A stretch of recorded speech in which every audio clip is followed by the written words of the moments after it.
Good morning बच्चों। आज मैं आप लोगों को व्याकरण पढ़ाना चाहती हूँ। देखिए, 2 लेसन गद्य पढ़ा दिया, 2 लेसन पद्य पढ़ा दिया, 1 लेसन कृतिका का भी पढ़ा दिया है। तो आज मैंने सोचा था आपको व्याकरण पढ़ा दूँ। व्याकरण में आपका व्याकरण जो है वह पहला लेसन होगा वाक्य परिचय। क्या है वाक्य परिचय?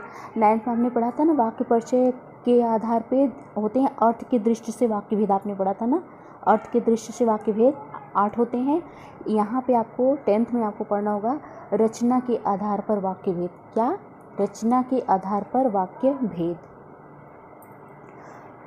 रचना के आधार पर वाक्य भेद जो होते हैं तो उसके बारे में हम समझते हैं। सबसे पहले हम वाक्य के बारे में बताते हैं। वाक्य किसे कहते हैं?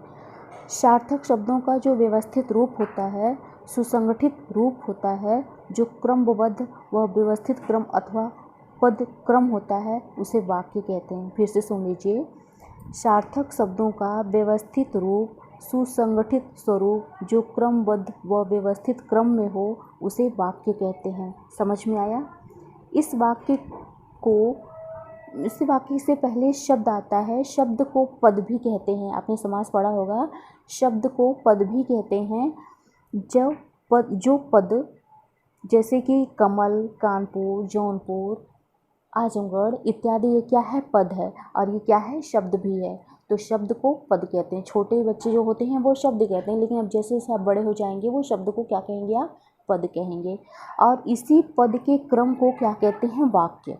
इसी पद के क्रम को क्या कहते हैं? वाक्य। तो आप इस तरह से समझ सकते हैं पद क्रम किसे कहते हैं? पद अथवा शब्दों का क्रमानुसार, पद अथवा शब्दों को क्रमानुसार लिखना पद क्रम कहलाता है। जैसे सोहन खेलता है, तो सोहन पद हो गया, खेलता पद हो गया, है पद हो गया। इसको हमने किया है क्रमबद्ध, मतलब सोहन खेलता है, तो ये क्या हो गया? पदक्रम। लेकिन अगर हमने कहा खराब है का आज मौसम, खराब है का आज मौसम, तो क्या ये क्रमबद्ध लग रहा है? मतलब व्यवस्थित ढंग से है? नहीं है ना। तब इसे ये पदक्रम नहीं माना जाता, यानी क्रम से नहीं है, इसे अभी सहेजना है। तो इसका होगा आज मौसम खराब है। समझ में आया? तो इस तरह से आपका वाक्य होता है। वाक्य के कितने अंग होते हैं? वाक्य के 2 अंग होते हैं, उद्देश्य और विधेय। क्या क्या होता है? उद्देश्य और विधेय। उद्देश्य वो होता है जो, जैसे निधि खाना बना रही है, निधि खाना बना रही है, तो निधि क्या हो गया आपका? निधि क्या हो गया आपका? विधेय। और खाना बना रही है क्या हो गया? उद्देश्य। समझ में आया? सबको समझ में आ गया? तो आइए जानते हैं रचना के आधार पर वाक्य भेद। रचना के आधार पर वाक्य भेद। रचना के आधार पर वाक्य के 3 भेद होते हैं। कितने भेद होते हैं? 3 भेद होते हैं। पहला होता है सरल वाक्य, दूसरा होता है मिश्र वाक्य, और तीसरा होता है संयुक्त वाक्य। समझ में आया? कौन कौन होते हैं? सरल वाक्य, मिश्र वाक्य, संयुक्त वाक्य। तो आइए चलते हैं, पढ़ते हैं सरल वाक्य के बारे में। सरल वाक्य क्या होता है? सरल वाक्य साधारण वाक्य हो सकता है, विधानात्मक होता है, कथनात्मक, इसे कुछ भी कह सकते हैं। सरल में सिंपल, डेली वे में जो बोला जाता है वो सरल वाक्य। जैसे इसमें एक उद्देश्य और एक विधेय होता है।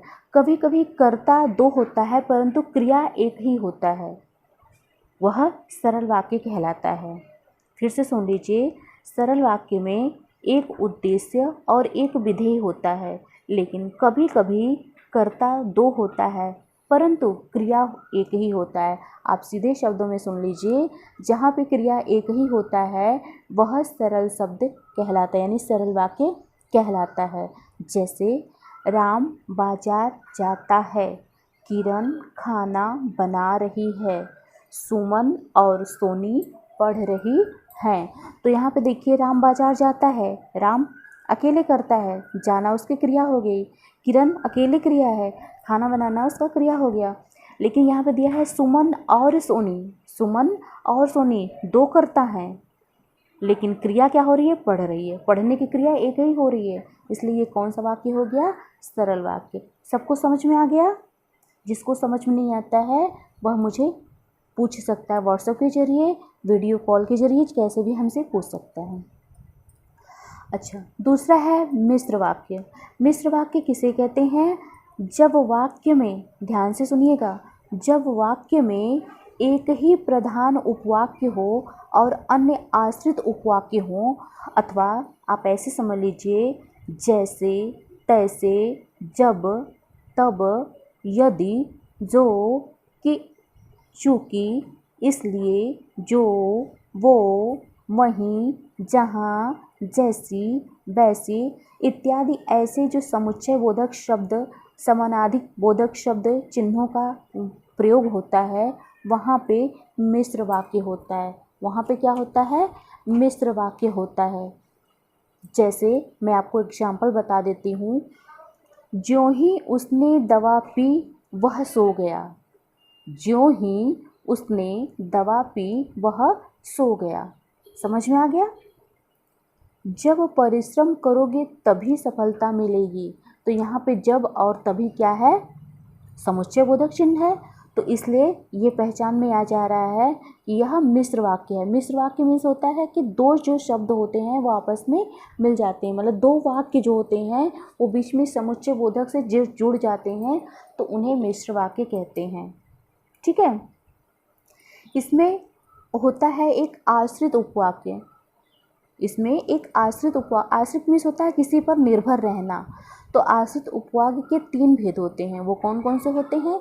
संज्ञा उपवाक्य, विशेषण उपवाक्य और क्रिया विशेषण उपवाक्य।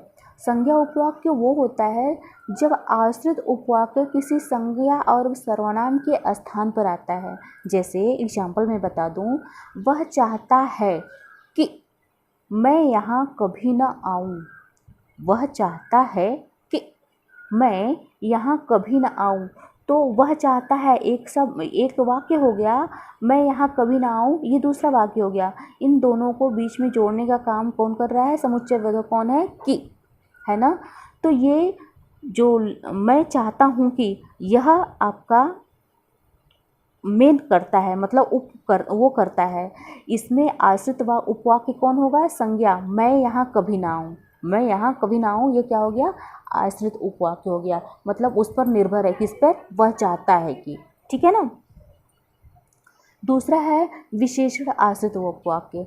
संज्ञा अथवा सर्वनाम के स्थान पर जो विशेषता बताया जाता है वह विशेषण आश्रित उपवाक्य कहलाता है। जैसे वह लड़का, कॉमा, जो पेड़ पर चढ़ रहा है, कॉमा, बड़ा शैतान है।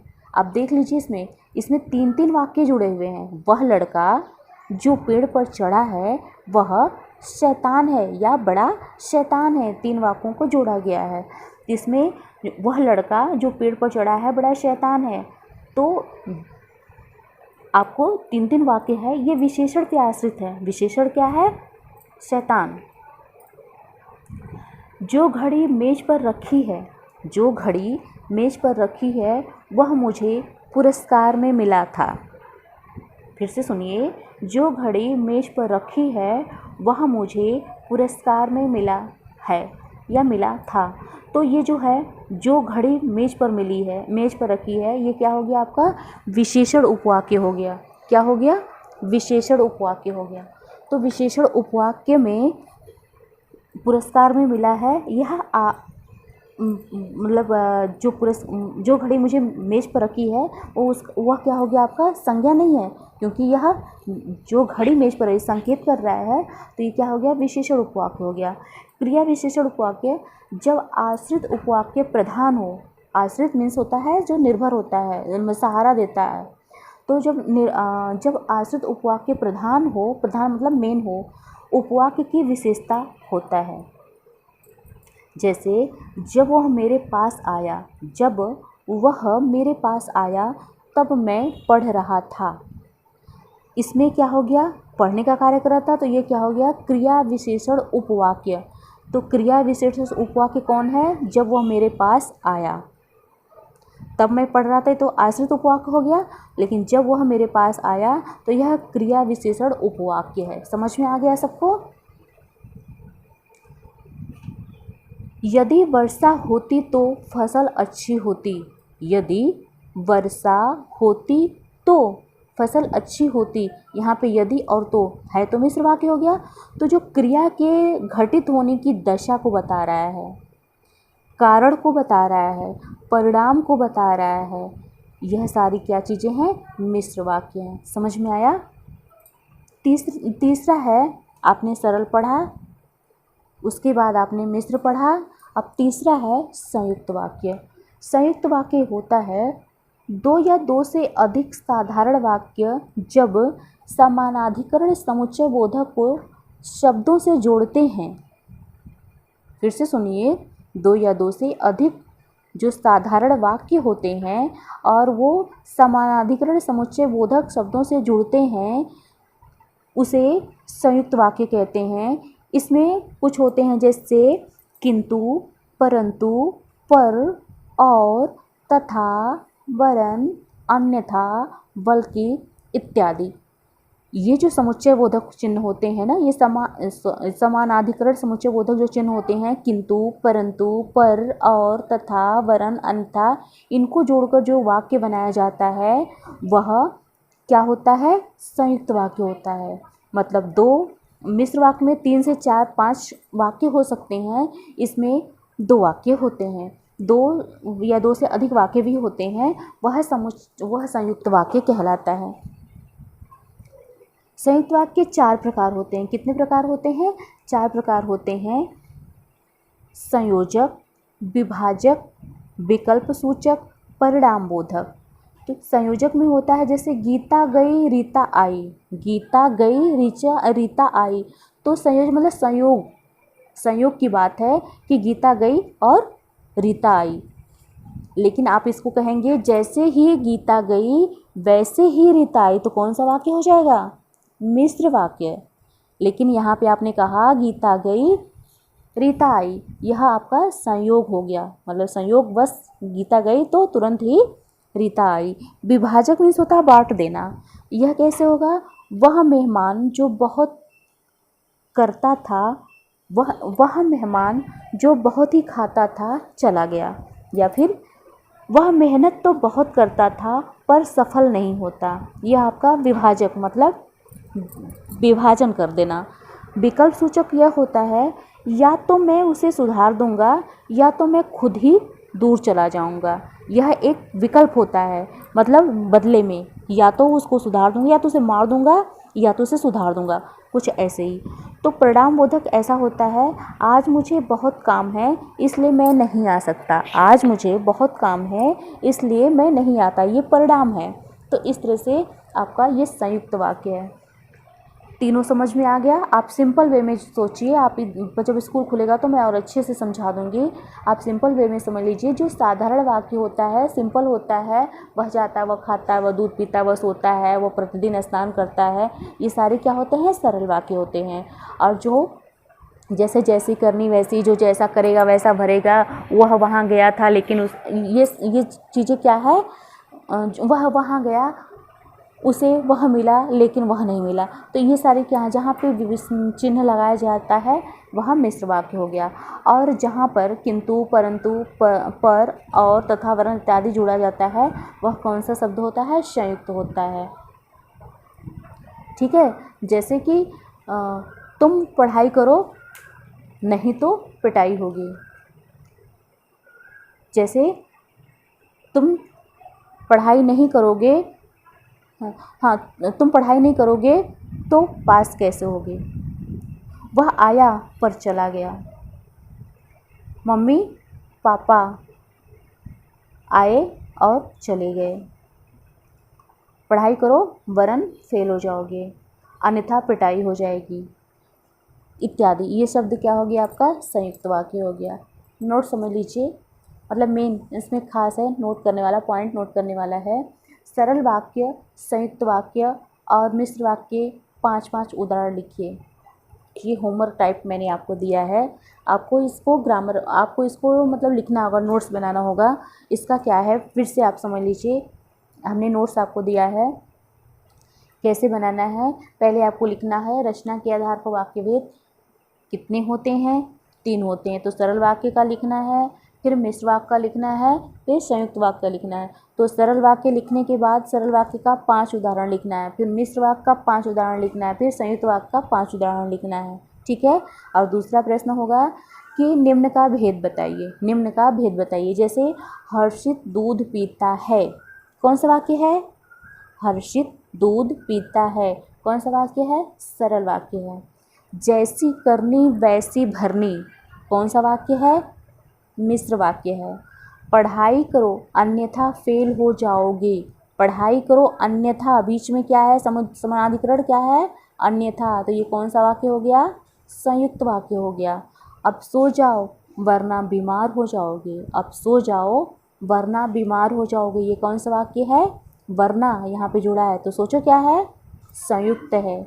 माता पिता आज आ रहे हैं लेकिन कल चले जाएंगे, माता पिता आज आ रहे हैं लेकिन कल चले जाएंगे, कौन सा वाक्य है? चलिए सोच के बताइए। ठीक है। इस तरह से आप एक लेसन तैयार कर लीजिए। मैं आपको दे देती हूँ नोट्स, दे देती हूँ, भेज दूँगी। इस नोट्स को आप अपनी कॉपी में लिख लीजिएगा। तो बाय।